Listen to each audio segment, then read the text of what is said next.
Je me demandais, d'où vient le salariat? Je traîne souvent sur des chaînes YouTube d'entrepreneurs et souvent, ils ont pas vraiment l'air d'aimer le salariat. Ah, une question un peu atypique là. C'est de l'histoire de l'économie, mais une question vraiment intéressante qui peut même changer ta vision du travail.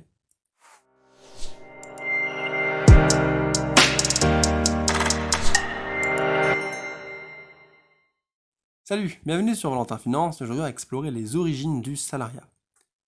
Les origines? Oui, la limite est un peu floue. Plusieurs raisons dans l'histoire ont favorisé l'apparition du salariat, ce qui a progressivement remplacé l'esclavagisme.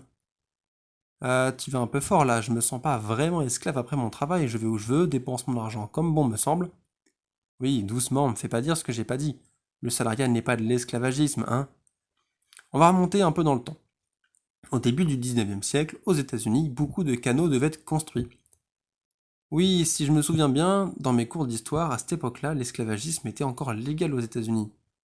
Donc je suppose que les canaux ont été fabriqués par des esclaves? Ou est le rapport avec le salariat? Le rapport?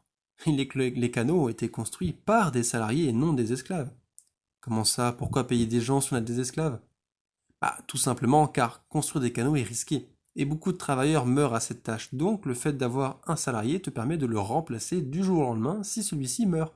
Et ça, sans perdre un esclave, qui, je te le rappelle, était un actif à cette époque. Un esclave, un actif? Mais c'est totalement déshumanisant, mais je comprends le concept économique. Oui, c'est pas très éthique.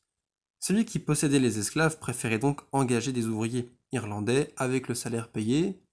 Ils n'avaient pas à les entretenir, c'était à eux-mêmes, avec leur petite somme reçue, de se prendre en charge.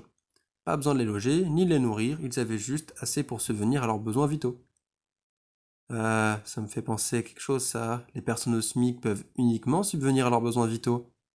Donc t'assimiles ça à de l'esclavagisme? De l'esclavagisme moderne? Ok, elle me répond pas. Mais du coup, tu disais qu'il y avait plusieurs raisons au salariat. Oui, sache que l'abolition de l'esclavagisme a accéléré la mise en place de la généralisation du salariat. C'est une bonne chose, il y a eu de réels progrès sociaux, à croire que l'humanité a eu un élan d'humanité. Ouais, si seulement. Sache qu'un esclave est une force de travail. L'efficacité du salariat et ses avantages, comme on l'a vu, ont sûrement pesé dans la balance, mais l'événement qui a le plus pesé est l'avènement du pétrole. Le pétrole et l'esclavagisme. Oui, le pétrole a apporté une force de travail considérable, et ce, à très très bas coût.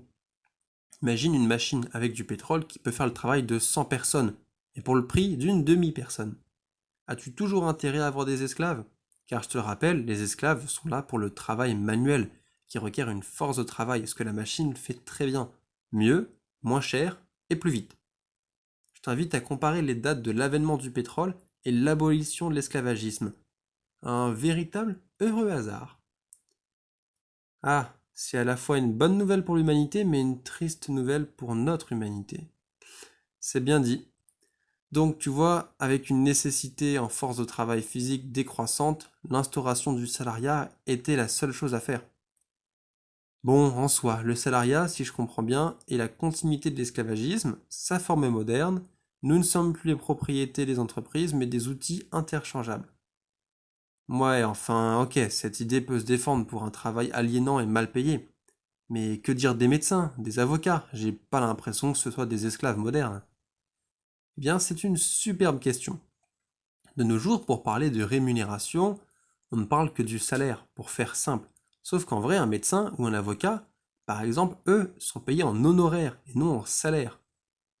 Ouais, c'est quoi la différence?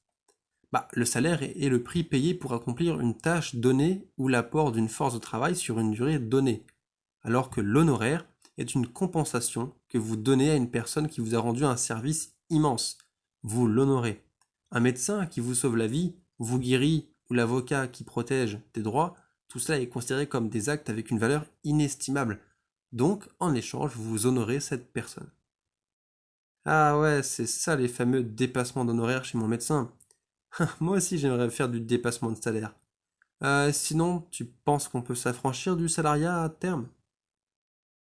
C'est même déjà possible, mais cela se fera quand le monde n'aura plus besoin ou beaucoup moins besoin des interventions humaines pour faire tourner la société. Je pense qu'après le pétrole, la prochaine grosse étape de transition sera les robots et les IA. Cela remplacera une grande partie du travail et donc un revenu universel sera mis en place. Mais comment on finance si personne ne travaille? Bien, distribution massive de monnaie par la banque centrale. De plus, avec la technologie blockchain, cela sera encore plus simple si un crypto-euro est créé, par exemple. Attends, tu me dis qu'il est déjà possible d'avoir un revenu universel à vie et de plus travailler grâce aux banques centrales, mais qu'on ne le fait pas parce qu'on a besoin de travailleurs? Ce n'est pas toute la vérité, mais une partie de la vérité. Ce sujet est un débat trop gros pour moi seul. Il mérite d'être exploré par les politiques et les citoyens. Bon, si cette vidéo vous a plu, n'hésitez pas à vous abonner, à faire un tour en description et surtout, portez-vous bien.